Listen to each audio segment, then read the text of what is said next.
j'espère que vous allez bien. Aujourd'hui une vidéo spéciale sur les photographes. Alors il y a déjà beaucoup de prévention là-dessus sur les réseaux sociaux, mais en vidéo malheureusement il y a quasiment rien du tout dans le milieu du cosplay. Vous le savez, le cosplay est une activité qui devient de plus en plus connue. Ça passe souvent à la télé maintenant, aux informations, etc. Donc ça commence vraiment à être une activité reconnue par les gens. Ça attire donc de plus en plus de personnes, que ce soit des gens qui veulent juste s'intéresser à la culture, les cosplayers, mais aussi les photographes. Car oui, le cosplay c'est beau, c'est coloré, on peut faire de très belles photos, de la photo fantasy et ça donne très envie. Et donc il y a beaucoup de photographes qui sont vraiment très cool. Moi-même je travaille avec énormément de super photographes, mais la pratique a aussi fait venir malheureusement quelques photographes qui ne sont pas très bien intentionnés. Du coup aujourd'hui je vais vous parler de ces photographes mal intentionnés et après évidemment je vais vous dire quoi faire pour évidemment les éviter. Vous l'avez vu déjà, mais dans mes vidéos où vous racontez vos pires anecdotes, genre il y a déjà beaucoup d'histoires avec des photographes chelous et malheureusement en fait plus le cosplay est connu, plus les années passent, plus il y a de personnes comme ça dans le cosplay. J'ai moi-même eu une expérience très récente qui m'a fait me dire qu'il fallait que je fasse cette vidéo en fait parce que voilà il m'est arrivé quelque chose et je me suis dit mais purée, j'aurais été seule, ça aurait merdé. En fait je pense que ça aurait vraiment merdé. Du coup aujourd'hui on va justement parler un peu de tout ça. Alors les photographes qui ont un mauvais comportement. Évidemment il y en a plusieurs. Il y a plusieurs sortes en fait de façons d'agir venant de ces personnes là. Ça peut être des fois te coller etc, te parler tout le temps. Ça peut être des photographes qui vont évidemment aller plus loin en demandant des photos beaucoup plus dénudées, voire même attouchement sexuel, voilà. On peut avoir des photographes qui vont taper des crises de jalousie malsaine du fait que par exemple tu vas shooter après avec un autre photographe, etc. Des fois ça peut même arriver encore en face à face, en convention, ça met très mal à l'aise, croyez-moi. On peut avoir des photographes qui vont vous suivre à la fois en convention mais aussi dans la vie réelle en fait, qui vont tout faire pour essayer de sans arrêt vous retrouver pour vous parler. Il y a aussi des histoires de vol d'argent, etc. Bref, c'est une minorité, encore une fois, je le rappelle, mais c'est des choses qui arrivent. J'ai vu des cas vraiment excessifs, en tout cas, envers des... Je vais dire principalement les filles, parce qu'en soi, c'est, on va dire, 90% de filles qui sont concernées, en fait, qui subissent ces comportements un peu disgracieux, j'ai envie de dire. Voilà, on va pas en parler plus là-dessus, mais oui, c'est principalement les filles qui sont touchées. Par exemple, le dernier photographe auquel j'ai eu affaire, il avait tellement la tchatch, il avait tellement cette bonne façon de parler que je me disais non c'est pas possible en fait. Si c'est possible. Faites vraiment attention à vous parce que des fois il y en a, ils cachent trop bien leur jeu, mais genre vraiment. Après il y a des photographes qui peuvent évidemment vous proposer des shootings plus osés. Alors là-dessus en soi... il n'y a pas de problème, dans le sens où il y a des photographes qui préfèrent photographier des femmes, d'ailleurs pareil, on ne peut pas critiquer le choix de modèle, ça arrive que des fois on se sente plus inspiré par des femmes ou par des hommes. Et déjà, si ce photographe commence à vous proposer de vous shooter, mais uniquement que dans vos costumes sexy, etc., là aussi il faut se poser la question. Est-ce que c'est normal? C'est notre premier contact, le gars il vient me demander que mes costumes dénudés, que mes costumes où on voit mes formes. Est-ce que vous, ça vous va aussi? De toute façon, ça c'est à vous de choisir. Et enfin, le jour du shooting, ne soyez jamais seul. Car si là on commence à vous demander des photos dénudées, des photos sexy, etc.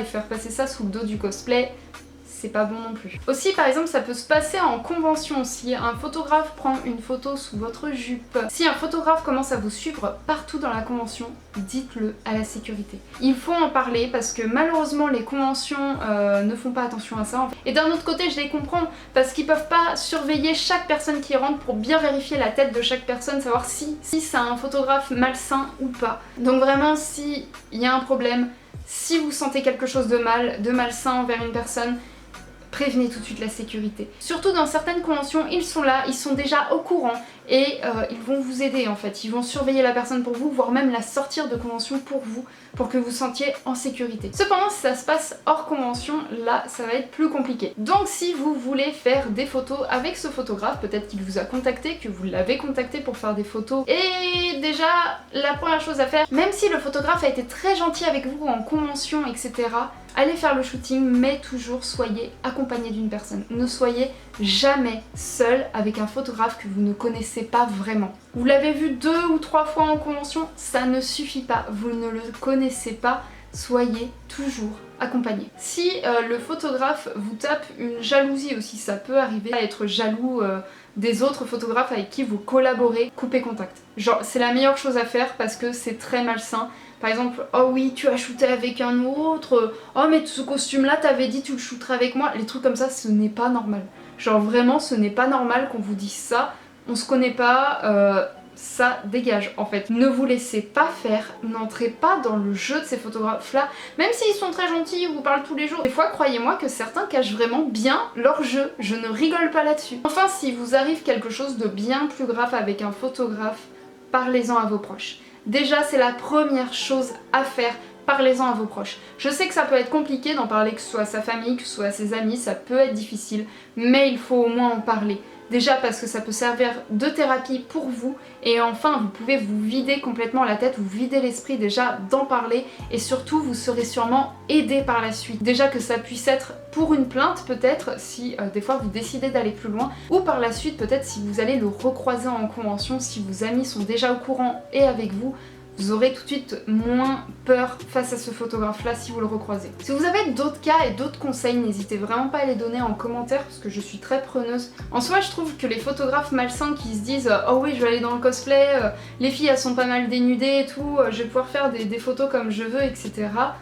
Au final c'est un peu débile dans le sens où le mannequinat c'est très large en fait, il y a beaucoup de personnes dedans, tandis que dans le cosplay on est tellement une petite communauté que tout le monde se connaît et donc dès qu'il y a un problème tout le monde va être au courant, vraiment. Les photographes surtout ça va très très vite, surtout sur Facebook notamment, dans les groupes etc. Ou venant de cosplayers plus connus qui dénoncent certains comportements, ça va très vite en fait et se dire que justement, aller dans le cosplay pour se dire ah vas-y c'est des gamins, ils ont pas leurs neurones en place, ils sont là avec leur costume machin, je vais en profiter. Non, c'est nous prendre pour des idiots et croire qu'on est trop facile en fait en soi à avoir, alors qu'au final on est une communauté quand même soudée et mine de rien dès qu'il y a un problème comme ça, les gens en parlent et ça c'est bien parce que les années ont passé. Les photographes comme ça se sont multipliés, mais la parole, elle, est restée dans la communauté cosplay, au moins quand il y a un problème, les gens en parlent. Et donc tous les ans, on peut voir des photographes qui se font afficher concrètement, que ce soit par les cosplayers, que ce soit par les conventions même, c'est déjà arrivé que des conventions bannissent des photographes de leurs conventions tellement ils ont eu des comportements irrespectueux envers les cosplayers et les cosplayeuses. Donc voilà, surtout faites attention à vous, si jamais il vous arrive quelque chose, alors je sais que sur le coup, pareil, on peut se dire ah oui, c'est moi, j'ai mal interprété la chose ou c'est moi, j'ai peut-être été trop aguicheur ou quoi que ce soit. Non, déjà si vous commencez à vous poser ce genre de questions, c'est qu'il y a un problème. D'ailleurs la vidéo de dimanche portera sur une story time, donc j'ai raconté mon histoire avec le photographe que j'ai pu rencontrer récemment et qui fait que voilà, je fais cette vidéo aujourd'hui parce que justement je me suis posé la question ah est-ce que c'est moi qui ai mal interprété ? Parce que tous mes amis me recommandent ce photographe, on me dit qu'il est gentil et tout, mais finalement en face de moi, je l'ai trouvé très étrange. Surtout faites vraiment attention à vous dans ces cas-là, posez-vous les bonnes questions. Ne restez pas seul, soyez toujours accompagné, que ce soit pour en parler. Genre hey, il m'a dit ça, qu'est-ce que t'en penses? Parce que moi je trouve que ce qu'il m'a dit c'était un peu bizarre. Ou hey, voilà, il m'est arrivé ça avec ce photographe là, j'ai besoin d'en parler, j'ai besoin de me vider la tête, me vider l'esprit, d'en parler. Allez-y, vraiment, mais ne soyez jamais seul en fait dans ce genre de cas, ça peut aller très loin. Il y a certains photographes qui ont aussi mis plusieurs personnes que je connais en dépression à cause de leurs actes, du fait qu'ils ont été quand même très très loin avec. Mais bref, voilà, je voulais vraiment faire cette vidéo aujourd'hui pour vous en parler parce que malheureusement sur YouTube il y a presque personne qui en a parlé, du moins dans le cosplay évidemment je parle. Mais voilà, n'hésitez pas d'ailleurs à aller voir la vidéo sur le roi des rats qui parle de photographe. Cette vidéo était vraiment parfaite parce qu'elle s'appliquait aussi pour les cas de cosplayers évidemment. Et voilà, surtout faites attention à vous. N'hésitez pas en commentaire si vous avez envie de parler, s'il y a eu une expérience dont vous avez envie de peut-être vous vider un petit peu. Par contre, n'évitez de mettre des noms, voilà, ce serait cool. Merci beaucoup. Pour ce, c'était Kasuke, on se retrouve ce dimanche pour une story time photographe, voilà. Merci à vous d'avoir regardé cette vidéo, bye bye.